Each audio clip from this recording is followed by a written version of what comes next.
Welcome, finance and marketing leaders, to our latest B2B in the Black video series, What Good Looks Like in a Post-COVID World. I'm Thad Kalo, CEO of Business Online and founder of B2B in the Black, an executive forum that aligns B2B finance and marketing leaders to unlock growth. And today I'll be talking with Rob Goldenberg, the CFO at 6 Sense, the Forrester Wave category leader and account-based engagement platform, or ABM. And I've known Rob for a long time. And I've got to tell you, Rob is not only incredibly interesting, insightful, smart, business-oriented, and progressive, he's a delightful CFO. And I don't say that often. And I know a lot of bean counters. Welcome, Rob. Thanks for that, Thad. Although I'm not a bean counter by training, just aspire to be one. There you go. Fair enough. And I got to say, my first question to you right out of the gates, and then I'll set the stage in 1 second, is how did you spend all that money, $125 million on a $2 billion valuation? So I feel like a whole lot of folks know Warren Buffett and know some of his isms or quotes. Not as many people know Charlie Munger, who's sort of his number 2/bean counter. One of my favorite quotes from him is, "It takes a lot of character to have all that money and not spend it." And I like to think I have a lot of character. You certainly do. There's no doubt about it. And I appreciate that. Well, let's set the stage for this important conversation we're going to have, Rob. And in this post-COVID world, leadership must create new strategies and tactics to meet this moment, right? And turn challenges into opportunities. And incremental thinking will no longer cut it. Businesses need a long-term plan to create this true digital transformation we all need.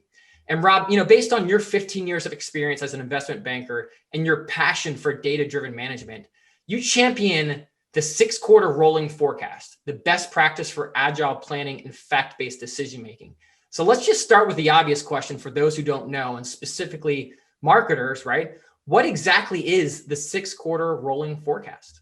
To think about the 6-quarter rolling forecast, actually, you got to step back just half a step, and that's to the budget.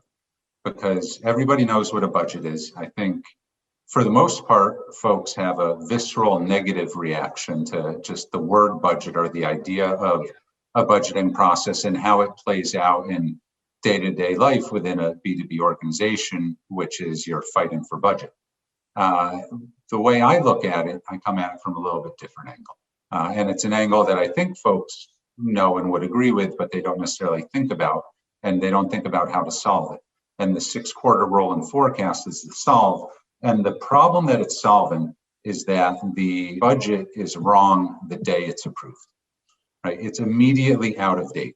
So the question is, how do you take a budget and actually make it useful for your organization? And the best way that I know how to do that is through the rolling forecast. And I advocate for the 6-quarter rolling forecast for virtually all B2B companies, just because B2B it's a little bit of its own animal. And the timelines for things don't necessarily move quite as quickly as in some other spaces.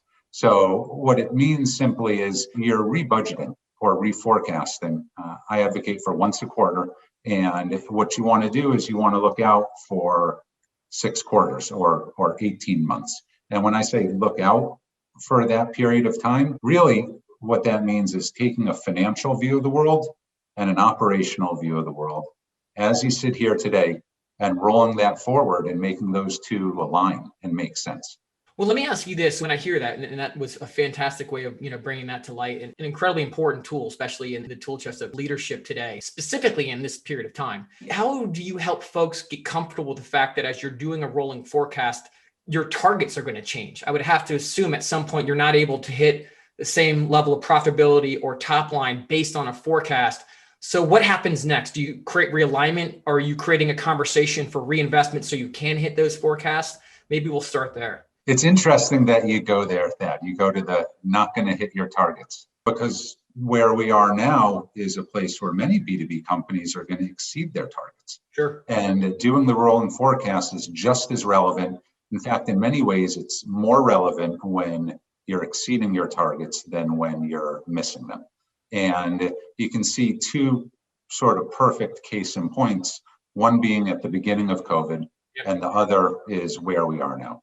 At the beginning of COVID, the concern was, we're going to miss our targets, and where do we cut? it was just a scramble. And it was a scramble in a way that played itself out. I think first and foremost, it was just inefficient the way folks went back and redid their forecasts or their budgets, and they slashed and burned, and ultimately many of them hurt their businesses. I would argue that a 6-quarter rolling forecast cadence would have helped solve that problem. But where we are now is we see a lot of companies who are cautiously stepping back into spending and cautiously reopening offices, or in marketing world, cautiously returning to face-to-face meetings.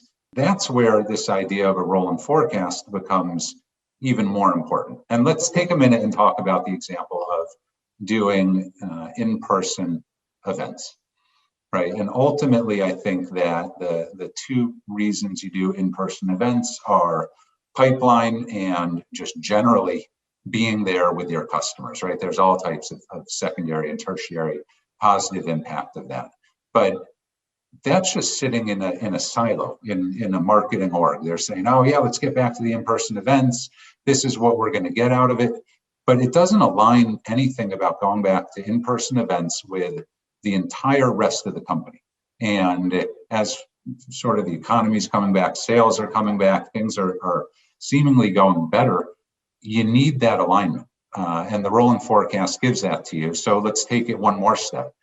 Marketing says, let's double down on some in-person events. Let's start planning our Q4 events.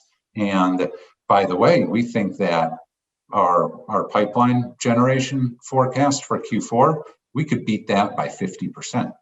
Well, immediately, the sales team has to be thinking, do we need to hire back some reps that maybe we let go? Do we need to lean into building up our BDR org maybe a little bit faster than we thought? And then you take that, and then that waterfalls into your customer support or your customer success organization. Do they need to be hiring ahead? Because guess what? That part of the organization, you probably got to get ahead of hiring more than anywhere else other than R&D. And then, of course, you get to R&D. Well, if we think we're going to have more pipeline and then more sales and then more customer success, are there more feature requests coming? Are there more bug fixes coming? And if this sounds like a full budgeting process, it almost is. But it's really a practice in just making sure you don't have different silos going off doing their own things, which results in inefficient or uneven growth. Yeah, I love it. And I think one of the most important things we can be doing, especially in such a fragmented environment and cultures are happening, is to create alignment, right? So you understand the investments and impacts in a particular function and the water flow effect that will happen from there. I'm wondering, as you are executing this within 6 Sense, what are the types of conversations you're having with your CMO and your CEO and others within the organization that help bring them back to understand the importance of this 6-quarter rolling forecast? It's interesting because structurally, every company has a pressure point that allows you to show off the benefit of the rolling forecast and create support for it. And that quarterly pressure point is the board meeting. And if you have a cadence of presenting an updated rolling forecast to your board every 3 months, everybody's going to rally around them. Actually, let's use sales for the example now. A rolling forecast means that your quarterly sales forecast, your quarterly sales targets are getting updated. And they're getting updated every quarter. And I guarantee you the sales team wants to be part of that. And guess what? They do it anyway. Like so many other things in the rolling forecast, this data is out there. It just doesn't get pulled together. I don't know a sales org in B2B that isn't updating their forecast. Some of them update them weekly, right? They have their weekly or monthly sales calls. Why wouldn't that be reflected in your ongoing consolidated company forecast? So you have a pressure point to sort of herd the cats, if you will. Once you're used to the idea that you're going to do this, the conversations are, where are we not finding balance, right? Where is there a pain point? What's going to break? Which part of the company is not keeping up with or is ahead of our new forecast, right? You might find that your sales team's ahead of everybody else, right? The sales team is ready to go hire like mad, and the support and the marketing functions and the BDR functions aren't on the same page.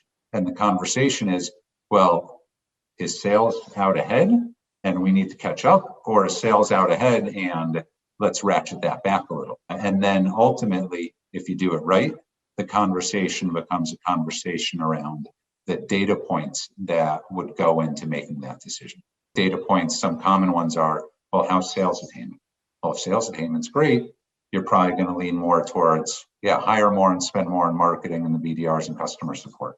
If your attainment numbers and sales are not good, you're probably not doubling down on hiring reps. No, I love it. Let me ask you this. I mean, if you think about this is a tool that's been around for a while, it wasn't just invented, right?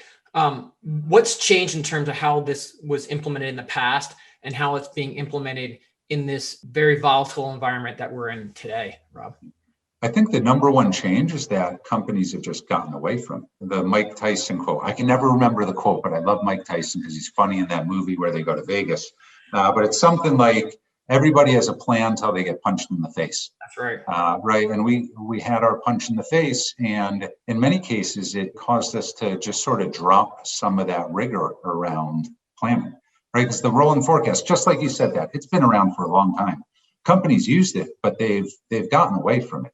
And I would argue they got away from it at the most important time for them to double down on using that type of rigor in and around their forecasting. And how do you think about the different drivers that are important to making the adjustments you need to make? I mean, I'm sure it's relative to what you're selling and what type of organization are you? Are you a product-led organization, a sales-led organization? Those are the obvious ones. But maybe if you could shed some light on, as we think about this, these key inflection points as you're making decisions around adjusting the forecast. So you're absolutely right. The drivers are going to vary. And actually, product-led growth is one of the main differentiating points. But if you look at it from a marketing perspective, just the progression from pipeline to closed business, our funnels haven't somehow magically changed in a long time. I mean, Serious Decisions has redefined what the funnel looks like, but I'm not sure it's actually really changed all that much. So I would start there. And I'd start there, one, because it hasn't changed that much, but also because we've all been measuring pipeline, right? We have a lot of data on pipeline. And the best way I know to forecast sales is by looking at what's happening with your pipeline. And if you think about it and you go back and you analyze, say, 2 years ago, and you look at what you were doing during COVID, most companies, absent folks like Zoom video, are going to see a result where the pipeline sort of plays itself out in ways that you would expect given COVID. One example would be sales cycles in B2B extended almost across the board. Yeah. Right. So you see prior to COVID, we had 90-day sales cycles that stretched out to 150-day sales cycles. And now where we are today is that sales cycle isn't 150 days anymore. It's creeping down. It's 140 days. It's 130 days. Right. And that data point there, that can give you a lot of confidence that it's time to lean into spending, for example. And there are a lot of drivers like that or points like that in and around pipeline. The other obvious one is close rate or win rate. I find most companies measure one or the other, and sometimes they flip which name they call it, so it gets very confusing. But whichever one you use, I would imagine Q3 of last year, calendar Q3 of last year, the close rates for companies might have been in the teens, maybe even the low teens. And my guess is they're seeing them come back. Now, is it come back to 18% or 22%?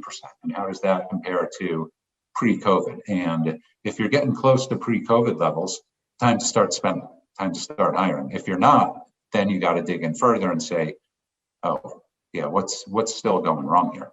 Yep. No, that's great insight. And how do you think about sensitivity analysis, to these forecasts and making these adjustments that are necessary to have this be a relevant tool for insight? It's interesting you use sensitivity analysis because I'm a sensitive guy, Rob. That's a natural thing to come from my mouth. Yeah. Gotcha. I actually wasn't thinking about your emotional well-being or state of mind. I was thinking about part of the budgeting process, which Sure. is you run different cases and you run sensitivity analyses because you're looking at, if you come up with a different plan or you do something different, how does it impact you over a full year? With a 6-quarter rolling forecast, this whole idea of a sensitivity analysis in some ways goes out the window, which is where I think it belongs. Because if you can continuously course correct, you're not as worried about a decision you write in stone in January, how that's going to play out in December, right? And that's what a sensitivity analysis is sort of designed to help you handicap, but you're not writing anything in stone, right? You got 3 months before you can course correct, maybe even less. I'm curious, why 6 quarters, Rob? Obviously, I'm assuming there's some sort of normalization, so you're looking beyond a year, but like, why is it that 6 is the right number? Because then you get past seasonality and you get past all the little things. And I'll tell you what I mean about little things in a second. But for starters, for my company, 18 months is perfect. There will be companies where they maybe need to do it a little bit longer, and there might be companies where they need to do it a little bit shorter. But I can't think of any company I know where less than a year makes sense. So you need to get beyond a year's worth of seasonality.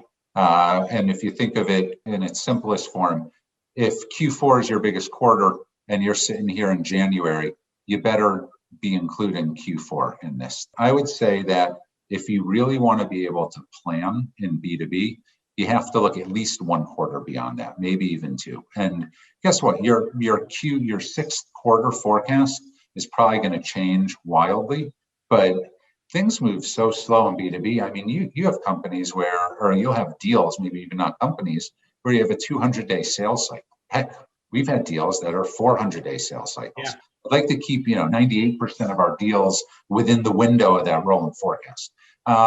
And then there are the little things, and maybe they're not so little, but it's good to develop that muscle memory or just that muscle of forecasting out for more than a year. Yeah, no, okay, that's fantastic. And I guess my last question for you is, based on this conversation and its ability to deliver, insights and understanding from a business perspective, I've got to assume that majority of the time, this is a tool for marketers to better understand how they make the case and how they adjust to the changing tailwinds or headwinds that are coming their way. And if they're not already in the process of helping an organization do this, that this is something that they should look to be involved in as these decisions are being made. I would agree 1,000%. And I think that for marketers, B2B marketers in particular, when I talk about linking that financial view and that operational view, I think that there's a very direct linkage between the financial view and the sales view. And it's because the sales capacity model, or sales in general, in many ways drive the rest of the way that companies budget and forecast. Marketing often gets left out because they don't sit naturally in that link between the financial view and the operational view when it's just sales. You have to make a concerted effort to say, let's go a couple steps further up the funnel than just a closed deal. One, everybody should just do it. I don't know why it's not obvious, but I guess it's not, because all companies don't do it. But to make that successful, you need a marketing team that is rigorously tracking pipeline. And this isn't, it's not an attribution conversation. That's a whole nother kettle of fish. As a CFO, when somebody talks to me about attribution, I don't know, I have a knee-jerk reaction to run for the door. Those conversations rarely seem to go well, but it can almost just be as simple as pipeline progression, right? From whatever you call open pipeline to closed one, and some of the basic stats around that. And it should be part of the reforecast, right? Every quarter, you don't just reforecast what you're selling, you reforecast your pipe gen, and you reforecast your close rate, and you reforecast your average deal size and your sales cycle. And heck, you can even pick something one above pipeline. Maybe it's meeting set is what you have to a precursor of pipeline. By the way, I'd recommend you do that because if you're not doing it, and then it comes to a time where that becomes important to the company, and you haven't been tracking meeting set, you just look silly. Nobody wants to look silly. Yep. No, I think that's great. And I'll end this by saying, I think, obviously in these times of extreme change within such short period of times, and the violence with which change happens, making these adjustments and understanding how these adjustments play out in the overall plan are so essential to creating alignment, resourcing properly, and making sure you're not ahead or behind a curve, whether it be to hire or to let go in this moment. And I think, as you shared this topic, it's just so important in the day that we live in today to get this right. Well, with that, Rob, I really appreciate your time. Don't spend all the money at once. And this has been fantastic. Thank you. Great. Thanks a lot, Ed.